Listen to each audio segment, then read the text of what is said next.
Selamat pagi anak-anak, bertemu dengan Pak Iguh ya.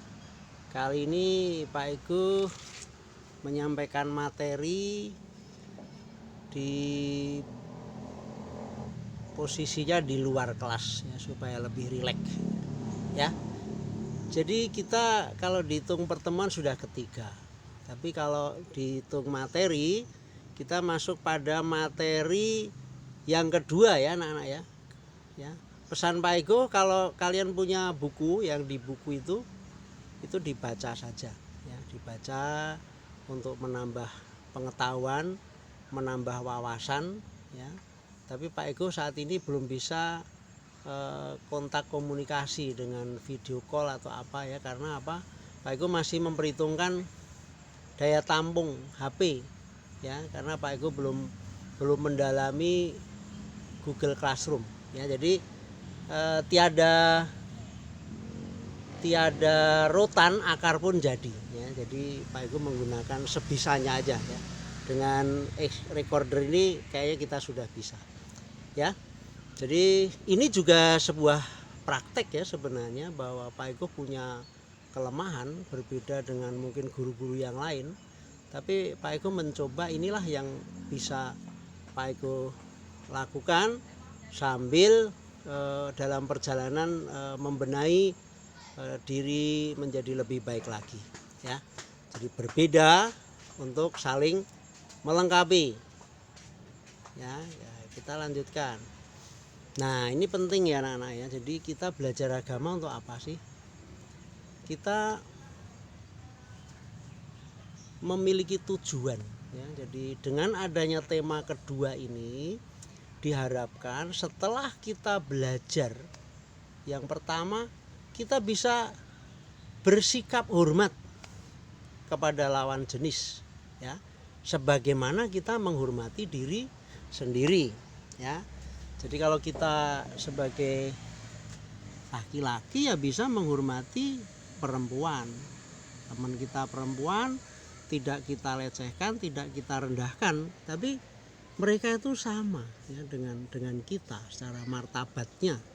Sebaliknya kalau kalian yang perempuan itu pada akhirnya bisa menaruh sikap hormat terhadap teman yang laki-laki. Kemudian yang kedua, memahami ciri-ciri kodrati perempuan dan laki-laki sesuai ajaran gereja ya. Maka nanti kalian bisa menggali dari bacaan kitab suci ya. Di sana ada dituliskan pengalaman iman tentang diciptakannya laki-laki dan perempuan ya. Di sana kita menemukan simbol-simbol ya. Laki-laki misalnya disimbolkan dibuat dari tanah ya. Perempuan disimbolkan dibuat dari tulang rusuk ya. Kemudian kisahnya itu sendiri kalian bisa hayati ya. Bukan dari tulang kepala ya, bukan dari tulang kaki. Artinya bukan untuk disanjung-sanjung atau direndah-rendahkan ya. Tapi mereka dikatakan kalau sendiri itu tidak baik. Adam sendiri nggak baik. Kemudian Hawa dihadirkan ya, itu bukan sebagai orang lain, tetapi dikisahkan menjadi bagian dari diri Adam ya. Adam ketika Hawa dihadirkan itu dia menyambut dengan sangat antusias sebagai dirinya sendiri ya. Bukan orang lain ya. Inilah tulang dari tulangku, inilah daging dari dagingku. Ini sebenarnya sebuah gambaran ya. Tapi kalau kita membaca kitab suci, tujuannya supaya kita bisa menghayati pesan-pesannya ya gitu.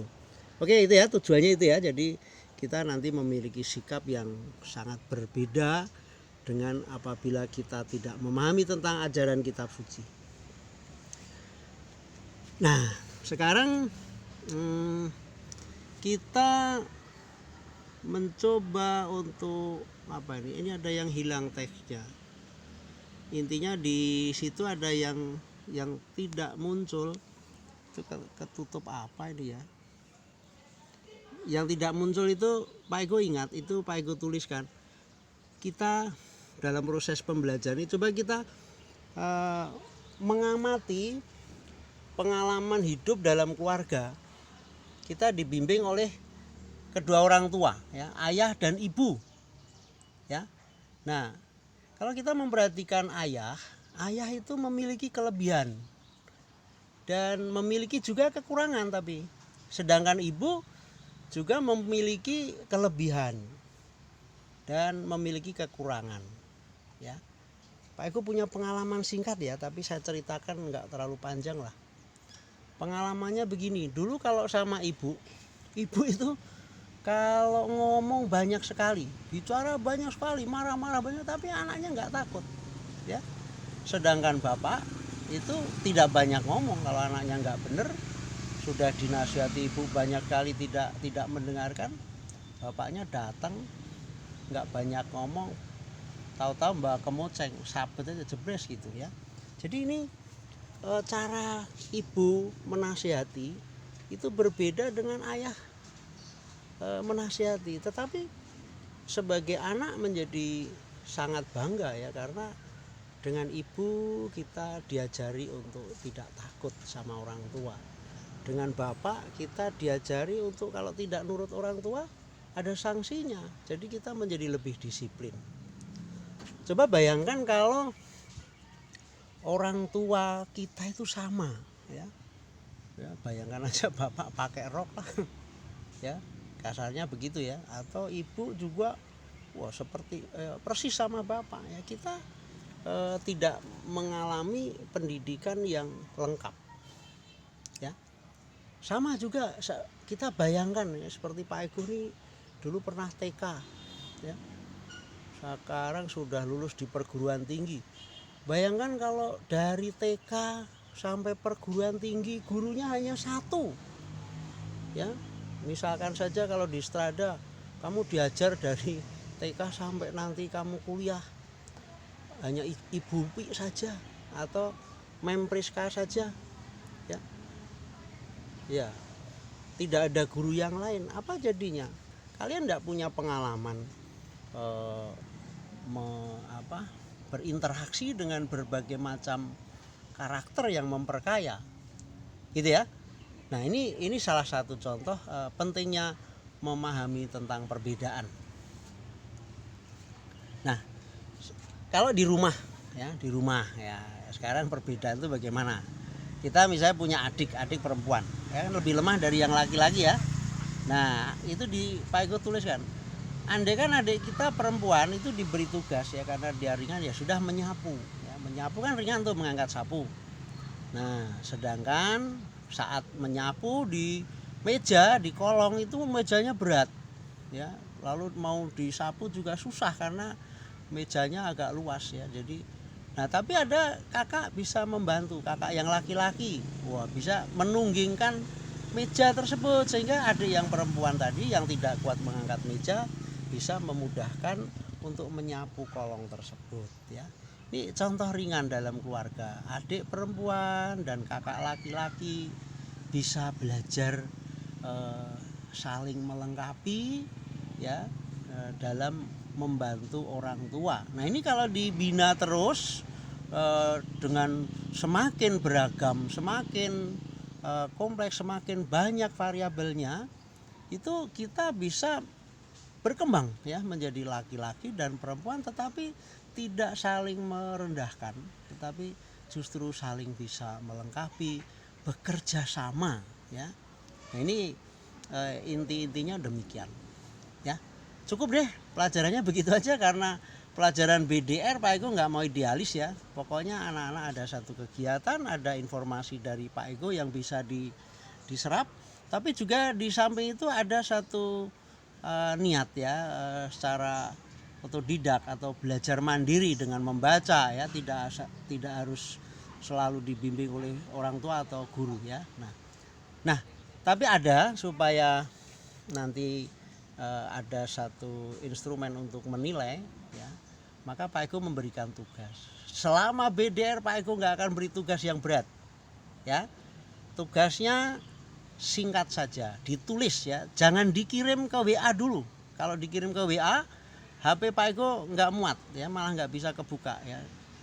Jadi tugasnya nomor 1, sebutkan contoh kelemahan salah satu teman atau orang lain ya. Nah gitu ya, kayak tadi misalnya adik kita perempuan lemah ngangkat sapu sih kuat, tapi kalau ngangkat meja nggak kuat. Nah ini kelemahannya kan tidak bisa mengangkat barang yang cukup berat.